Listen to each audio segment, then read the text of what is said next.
എന്തൊക്കെയായിരുന്നു വീരവാദം? 100% കൃത്യതയോടെയാണ് ഓപ്പറേഷൻ.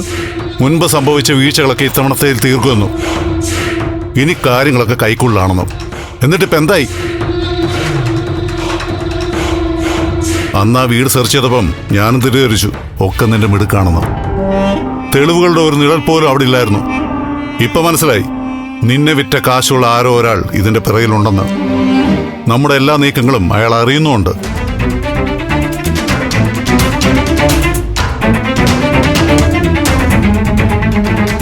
കാര്യത്തിന്റെ സീരിയസ്നെസ് പറഞ്ഞിട്ടും നീ എന്തോ ഒരു കുറുക്കുമില്ലാതെ നിൽക്കുന്നേ.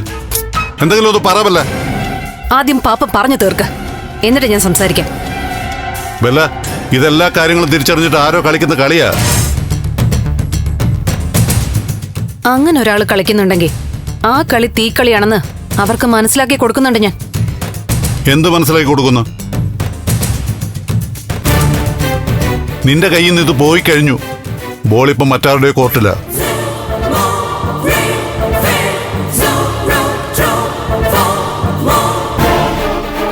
കെവിൻ, ഋഷിയല്ല ഇതിന്റെ പിറകിലെന്ന് ഉറപ്പാണോ?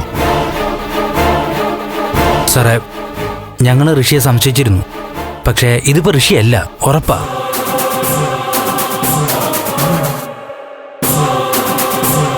എങ്കിൽ പിന്നെ സംശയിക്കണ്ട. ഇതാ ഹരിയൊക്കെ കൂടി നടത്തുന്ന നാടകമാണ്.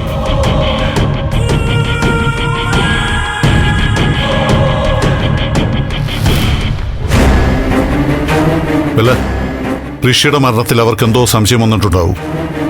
സത്യാവസ്ഥ അറിയാൻ വേണ്ടി അവരിടുന്ന ചൂണ്ടയത് നമ്മളത് കയറി കൊത്തി. ആര് കൊത്തിന്ന്? ആ ചൂണ്ടയും പൊട്ടിച്ച് നമ്മൾ അങ്ങ് പോവും. അവർക്കൊരു ചൂണ്ട നഷ്ടമായി. പാപ്പൻ ചുമ്മാ പേടിക്കാതെ. പേടിക്കാതെന്നോ?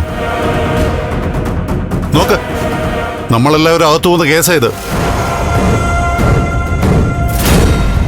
എനിക്ക് തോന്നുന്നത് അവൻ ആ വീട്ടിൽ തന്നെ ഉണ്ടാവുന്ന. പക്ഷെ ഇനിയൊരു സെർച്ച് ഒന്നും പറഞ്ഞ് എനിക്കവിടെ ചെല്ലാൻ പറ്റില്ല. പാപ്പം പോണ്ട. പക്ഷേ അവിടെ ഒരു സെർച്ച് ഉണ്ടാവും. അന്വേഷണ ചുമതല എനിക്കാ. പിന്നെ വേറെ ആരാ അവിടെ കയറി സെർച്ചിന് പോകാൻ പോന്നെ? അരുന്ധതി. എന്ത്? ഋഷിയുടെ അമ്മ അരുന്ധതി. ചന്ദ്രോത്തേക്ക് അവര് പോവുക.